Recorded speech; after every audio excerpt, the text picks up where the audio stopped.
இந்த கேள்வி வந்து நண்பர்களே சமீபத்தில் ஒரு டிஎன்பிஎஸ்சி தேர்வில் கேட்கப்பட்ட கேள்வி. குழந்தைகளுக்கான திட்டங்களை கொடுத்துட்டு அதை வந்து கால வரிசைப்படுத்துங்கன்னு கேட்டிருக்காங்க.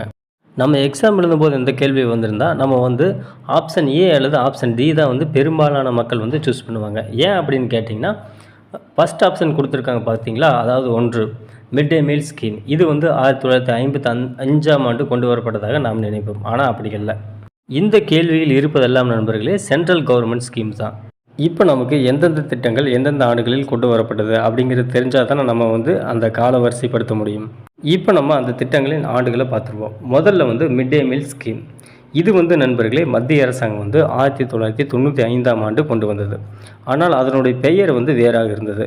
மிட் டே மீல் ஸ்கீம் அப்படிங்கிற பெயரை வந்து 2007ஆம் ஆண்டு வைத்தது மத்திய அரசாங்கம். இந்த திட்டத்தை வந்து 2021ஆம் ஆண்டு பிஎம் போஷான் திட்டத்தின் கீழே வந்து மத்திய அரசாங்கம் ஒருங்கிணைத்தது. இரண்டாவது பார்த்திங்கன்னா நேஷ்னல் பாலிசி அண்ட் சில்ட்ரன். இந்த பெயரே தப்பு நண்பர்களே. இது வந்து அந்த திட்டமே கிடையாது. இந்த திட்டத்தின் உண்மையான பெயர் வந்து நேஷ்னல் பாலிசி ஃபார் சில்ட்ரன், அதாவது குழந்தைகளுக்கான தேசிய கொள்கை அப்படின்னு தான் வரணும். டிஎன்பிஎஸ்சி வந்து நண்பர்களே ஒவ்வொரு கேள்வியிலும் வந்து அறிவாளி அப்படிங்கிறது வந்து நிரூபிச்சுட்டு வருது. இந்த நேஷனல் பாலிசி ஃபார் சில்ட்ரன் அப்படிங்கிற பாலிசி வந்து 1974ஆம் ஆண்டு கொண்டு வரப்பட்டது நண்பர்களே. இப்போ அடுத்ததாக மூன்றாவது பார்த்தோம்னா national policy and child labour. இந்த பாலிசி வந்து 1987ஆம் ஆண்டு கொண்டு வரப்பட்டது. இப்போ அடுத்ததாக கடைசியாக பார்த்தோம்னா இன்டகிரேட்டட் சைல்டு டெவலப்மெண்ட் சர்வீசஸ். அந்த சர்வீசஸ் வந்து எந்த ஆண்டு கொண்டு வரப்பட்டதுன்னா 1975ஆம் ஆண்டு கொண்டு வரப்பட்டது.